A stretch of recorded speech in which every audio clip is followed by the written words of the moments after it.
वालेकुम जी, कैसे हैं आप सब। तो अभी सुबह 10 बजे का टाइम है। मैं फिलहाल के लिए एक और स्कूल देखने जा रही हूँ। मैंने आपको प्रीवियस व्लॉग में बताया था ना कि यहाँ पास ही एक इंटरनेशनल स्कूल है जिसका मुझे पता चला है कि बहुत अच्छा है। तो मैंने सोचा है कि जाके वो भी विजिट कर आते हैं। वैसे फिलहाल की PISR के लिए जो एंट्री टेस्ट की तैयारी है ना, वो भी साथ साथ चल रही है। और मैंने सोचा ये स्कूल भी देख आते हैं, क्या पता ये स्कूल हमें अच्छा लगे, इसका सिस्टम भी हमारी मर्जी के हिसाब का हो, तो फिर हम यहाँ पे एडमिशन करवा लेंगे। क्योंकि आपको पता है PISR बहुत दूर है हमारे घर से, बहुत ही ज्यादा दूर। मेरा कोई हिसाब नहीं बनेगा, कोई रूटीन नहीं बनेगा अगर मैं वहां पे एडमिशन करवा दूं। तो खैर अभी चलते हैं। और ये रहा बिलाल का स्कूल। जैसे ही हम इंटर हुए हैं, बिलाल को तो बहुत पसंद आया। सबसे पहले मैं इनकी प्रिंसिपल से मिली, उन्होंने मुझे सारा गाइड किया, सारी बात हुई मेरी उनसे। फिर उन्होंने मुझे पूरा स्कूल दिखाया, क्लासरूम्स दिखाए। अच्छा, मुझे ना फर्स्ट इंप्रेशन में ही बहुत ज्यादा अच्छा लगा। आपको पता है इनकी मैनेजमेंट भी बहुत अच्छी है। मैं तो अचानक गई थी, यहाँ पे भी किसी को नहीं पता था कि कोई आ रहा है यहाँ स्कूल विजिट करने। मुझे ये स्कूल पहली नजर में ही बहुत प्यारा लगा। ये देखें कितना खूबसूरत इसका प्लेग्राउंड है। यहाँ पे बच्चे ब्रेक टाइम में खेलते हैं और यहाँ पे ये असेंबली भी होती है। और जब मैंने क्लासरूम्स देखे ना, मैं बहुत इंप्रेस हुई थी। आपको पता है हर क्लास में 14 से 15 बच्चे हैं मैक्सिमम, इससे ज्यादा बच्चे नई क्लास में बिठाए हुए। तो इस तरह सेक्शन बनाए हुए हैं। अब KG 3 के 2 सेक्शन है, एक क्लास में भी 15 बच्चे हैं, दूसरे में भी तकरीबन 14-15 बच्चे हैं। ये सब कुछ मैंने जब देखा है, और सबसे ज्यादा स्पेशली जब मुझे पता चला है ना कि यहाँ पे इंग्लिश, अरबिक और साथ में पाकिस्तानी जो बच्चे हैं उनको उर्दू भी पढ़ाई जाती है, तो मेरा दिल और ज्यादा खुश हो गया कि यही तो मैं चाहती थी कि हमारे बच्चों को कम से कम उर्दू की तालीम तो यहाँ पे मिलनी ही चाहिए। कभी भी पाकिस्तान जाना पड़े तो हमारे बच्चों को उर्दू पढ़ना, लिखना, बोलना आती हो। क्योंकि अक्सर ऐसा होता है कि यहाँ पे जो इंटरनेशनल स्कूल है ना, वहाँ पे इंग्लिश और अरबिक ये ही 2 जुबानें ज्यादा सिखाई जाती हैं, बोलना और पढ़ना।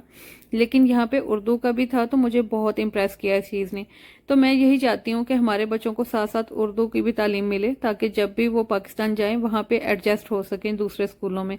तो जितना हो सका मैंने आपको भी साथ ही दिखा दिया है स्कूल। वैसे हम सब ने मिलके ही देखा है, तो मुझे तो बहुत पसंद आया। अब आपको कैसा लगा है आपने मुझे कमेंट्स में बताना है। खैर वहां से मेरी सारी बात हो गई एडमिशन के लिए, तो वो कह रहे थे कि कोई मसला नहीं है, आप अभी एडमिशन करवा सकती हैं, एडमिशन ओपन है। तो उसके लिए मैंने फिर फॉर्म वगैरह लिया है। और सबसे पहले मैं आ गई थी यहाँ फोटो स्टूडियो में, क्योंकि यहाँ से बिलाल की फोटोज लेनी थी। वहां से फिर मैं चली गई थी उथैम पे, क्योंकि मुझे कुछ ग्रॉसरी करनी थी, घर की भी फिक्रें साथ साथ हैं। और बिलाल की भी टेंशन मुझे बहुत ज्यादा थी, जो आज मेरी टेंशन काफी हद तक सॉल्व हो गई है। से अल्लाह ताला की पाक ज़ात पे मुझे बड़ा भरोसा है, उन्होंने कभी मुझे अकेला नहीं छोड़ा। कोई भी मुश्किल वक्त आया ना, तो अल्लाह पाक की ज़ात ने ऐसे असबाब पैदा किए हैं जो मेरी सोच में भी नहीं थे। मैं ना जब भी दुआ करती थी बिलाल के लिए, तो मैं कहती थी अल्लाह पाक आप कोई बेहतर वसीला बनाना, मुझे कुछ नहीं समझ आ रहा। जो भी स्कूल मैंने देखे हैं वो बहुत दूर है हमारे घर से। मेरे बच्चे के 1.5-2 घंटे सुबह जाने के लगने हैं, इतना ही टाइम वापसी आने का लगना है, तो पूरा दिन इसने ऐसे ख्वार होते फिरना है। तो ये सोच के मुझे बड़ी फिक्र आती थी कि छोटे छोटे मासूम से बच्चे ऐसे रुल जाते हैं, क्या करे माँ बाप भी, अब पढ़ाना भी है। तो मैं ना बहुत दुआ करती थी इस टॉपिक पे, इस बात को सोच के कि अल्लाह पाक आप कोई बेहतर वसीला बनाना। आप यकीन करें मैंने इससे पहले स्कूल का नाम भी नहीं सुना हुआ था कि ये कौन सा स्कूल है, कहाँ पे है। तो अचानक से जैसे ही हमने अपने ग्रुप में बात की है, तो मुझे स्कूल का पता चला और मैं इतनी खुश हुई हूँ। अल्हम्दुलिल्लाह, अल्लाह ताला का बहुत शुक्र अदा किया है। घर आके मैंने नफल पढ़े सबसे पहले, उसके बाद मैंने बिलाल को नाश्ता बना के दिया। और आपको पता है मुझे खाने में आज कुछ नहीं समझ आ रहा था, तो जो मैंने सुबह हस्बैंड को बना के दिया ना सैलेड, वो समझ लें ऐसे ही था जैसे आलू की चाट होती है। तो उसके ऊपर मेरा ना दिल कर रहा था कि मैं कोई मीठी चटनी हो तो वो डाल के खाऊं, लेकिन वो नहीं थी घर पे। फिर मैंने मीठी मीठी सी केचप डाल के खा ली। इस पे आपने हंसना नहीं है। मुझे क्रेविंग हो रही थी तो मैंने बस ऐसे ही खा ली। और यहाँ पे बिलाल मेरी हेल्प कर रहा था, जो भी हम ग्रॉसरी करके आए थे ना उधम से, वो सारी चीजें मुझे फ्रिज में रख के दे रहा था। उसके बाद हमने फिर वजू किया, असर की नमाज का टाइम हो गया था। बिलाल मुझे वो वाली जाय नमाज दे रहा है जिसपे बैठ के मेरे घुटने में पेन ना हो। और दूसरी जाय नमाज इसने ली थी, कहता मम्मा मुझे पेन नहीं होती ना, मैं उस पर नमाज पढ़ लूंगा, आप ये सॉफ्ट वाली जाय नमाज ले लो। पापा को जब मैंने बताया ना स्कूल का, वो बड़े खुश हुए, कहते शुक्र करो हम बहुत बड़ी ख्वारी से बच गए हैं। खैर ये मैंने रोल ऑन लिए थे सेंट के, आपको पता है इसके बगैर गर्मियां गुजारना बहुत मुश्किल है। उसके बाद मैं किचन में आ गई थी। आज मैं बहुत खुश थी, आज मेरा मूड भी बहुत फ्रेश था। तो मैंने सोचा मैं अपने घर वालों की पसंद का खाना बनाती हूँ। तो उसके लिए पहले मैंने जो नान के लिए डो यूज होती है ना, वो मैंने डो बनाई। उसके बाद फिर मैंने निहारी बनाई। आपको पता है निहारी सबको बहुत पसंद है और स्पेशली बिलाल को बहुत अच्छी लगती है। अच्छा, ये मैंने नान इस तरह तवे पे बनाए थे। उसके बाद फिर मैंने ओवन में रखे थे। मैंने ना एक रेसिपी देखी थी इस तरह कि अगर आप पहले नीचे से उसको तवे पे सेक लें, ऊपर से उसको ओवन में हीट कर लें तो उससे बड़ा अच्छा नान बनता है। ये 2 नान मैंने इस तरह रखे थे ओवन में, और बाकी जो है वो मैंने तवे पे ही बना लिए थे, क्योंकि ओवन में एक तो टाइम बहुत ज़्यादा लगा है और दूसरा क्या हुआ है वो मैं आपको दिखाती हूँ। ओवन में कैसे बने वो भी दिखाऊंगी, तवे पे कैसे बने वो भी। यहाँ पे बिलाल मेरे साथ बर्तन वॉश करवा रहा था। माशाल्लाह माशाल्लाह, मेरा बच्चा जब खुश होता है ना तो मेरे बड़े काम करता है। तो खैर, ये मैं उसको ज़बरदस्ती नहीं कहती कि आप ये काम करो, वो खुद मिन्नतें करता है कि मम्मा प्लीज़ मुझे करने दो, मुझे आपकी हेल्प करने दो। तो खैर, अभी ओवन में जो नान बन रहे हैं वो अभी तक रेडी नहीं हुए, और जो तवे पे बन रहे हैं ना वो तो बस 5 मिनट लगे थे। और ये देखें, जब ये रेडी हुए ना तो ये ऐसे अकड़े हुए थे, ऊपर से ना इनको गोल्डन होते होते इतना टाइम लग गया और ये बिल्कुल अकड़ के खुश्क हो गए थे। खैर, अभी मैं ना इनको खाना सर्व करने लगी थी।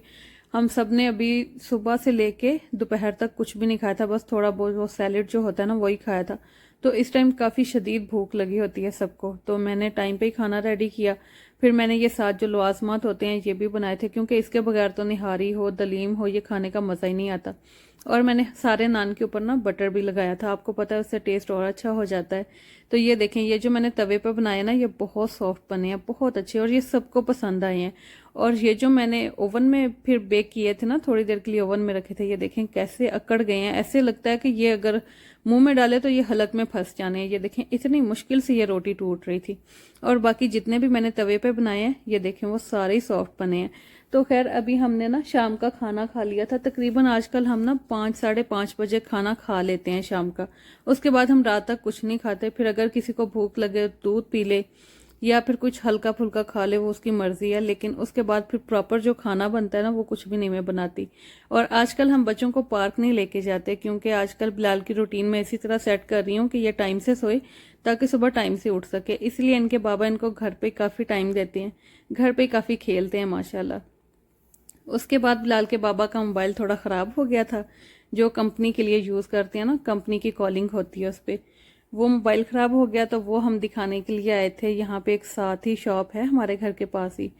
वहाँ से जब हम निकले हैं तो ये प्लांट्स मुझे नज़र आ गए, मुझे बहुत प्यारे लगते हैं। यहाँ पे ना एक आदमी खड़ा होता है ट्रेले में लेके, तो उससे हमने प्लांट्स लिए। कुछ बिलाल के बाबा ने अपने ऑफिस में रखने के लिए लिए, एक मैंने लिया था।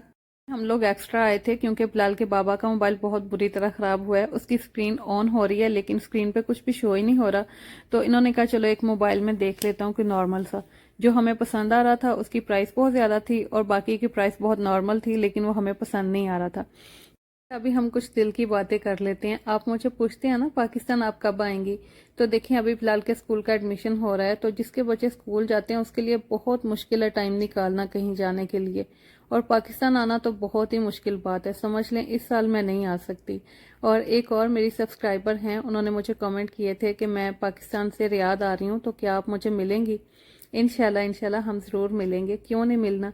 आप में से किसी का भी दिल करे ना मुझे मिलने को, तो मेरे घर के दरवाजे सबके लिए खुले हैं, जब मर्जी आप आएँ, कोई टेंशन नहीं है। हाँ, अगर आपने मुझे कांटेक्ट करना हो तो इंस्टाग्राम की आईडी है उम्मे मुस्ना के नाम से। जैसी पिक्चर यहाँ पे लगी है ना यूट्यूब पे, सेम वैसी पिक्चर मेरी वहाँ इंस्टाग्राम पे लगी हुई है। वहाँ पे आप मुझे डीएम कर सकते हैं, बात कर सकते हैं। उसके अलावा अगर मिलना हो तो वो भी हम डिसाइड कर लेंगे, इसके लिए कोई टेंशन नहीं है। खैर, अभी मुझे दे इजाज़त, हम लोग आइसक्रीम खा के घर चले जाएंगे। आप अपना ख्याल रखिएगा, इंशाल्लाह हम फिर मिलेंगे। अल्लाह हाफिज़, फ़ी अमान अल्लाह।